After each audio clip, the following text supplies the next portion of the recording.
Ganito yung mga arroz caldo sa Santiago City.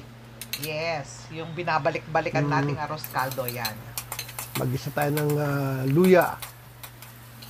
At yung ating bawang. Kal yung gamit nating manok dito. Sibuyas. Ito yung nabibili sa Santiago. Marami nito sa parting norte. Ito yung ating manok na kal. Oo, yan yung likod na yan. May itlog yan. Tapos mamaya, i-assemble natin yan. So ngayon, sangkutsahin muna natin. Ayan. Pag nag-iba yung kulay, saka natin ilalagay sa pressure cooker. Yes. Kasi matagal itong lutuin, Mang Peps, ano? Ay, nako ba, matigas ito. Pero pag napalambot mo yan, ay napakasarap. Yan, nagtubig na tayo. Tapos, i-transfer na natin sa pressure cooker. Yes, ayan. Lasang native ito eh. Ayan. Natin, lagay natin sa pressure cooker nang hindi tayo umabot ng magpakailanman. Oo, kasi matigas to eh. Matigas pero masarap ito. Naku, ito yung ginagamit talaga nilang lugaw dun eh. Ayan. So, magdadagdag tayo ng tubig dyan. Ayan. I-level lang natin doon sa ating chicken. Yes. Saka tayo maglalagay ng asin para may lasa na rin yung ating manok. 1 tablespoon yung asin. I-pressure cook natin for 45 minutes. Yes. After 45 minutes, wag mo nang bubuksan. Kailangan wala na munang singaw.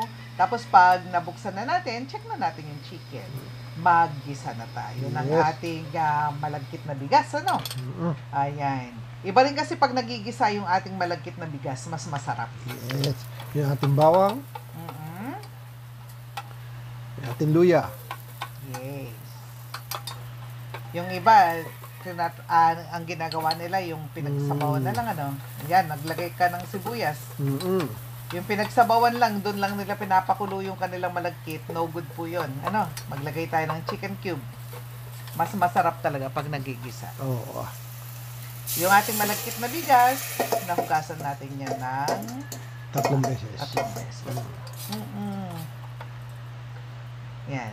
Sasabaw tayo dito. Yung pinagsabawan ng manok ito, sinala lang natin yung mga ingredients. Yes. Ayan. Ayan. Yung ating patis. 1 tablespoon yun. Lutuin lang hanggang sa lumambot na yung ating malagkit na bigas. Pag medyo malambot na, ayan, ilagay na natin yung egg na galing doon sa matris ng ating manok. Tapos, ayan, naglagay ka ng kasubha. Yes, para mabango. Para mabango. Palaputin na lang yan, tapos na tayo. So, ayan. Ganyan natin sineserve. Lalagay natin yung mga itlog doon. Ano? Tapos, yung mga pantoppings natin. Ayan na yung ating lugaw, Mang Peps. Napakabango at napakasarap. Ayan.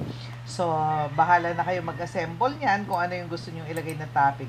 Ako, konting sibuyas lang. Tapos, maraming bawang na fried. Yung manok natin. Saka, nilagang itlog. Ganyan lang. Ganyan po yung aming paboritong binabalikan sa Santiago City na arroz caldo. Maraming salamat po!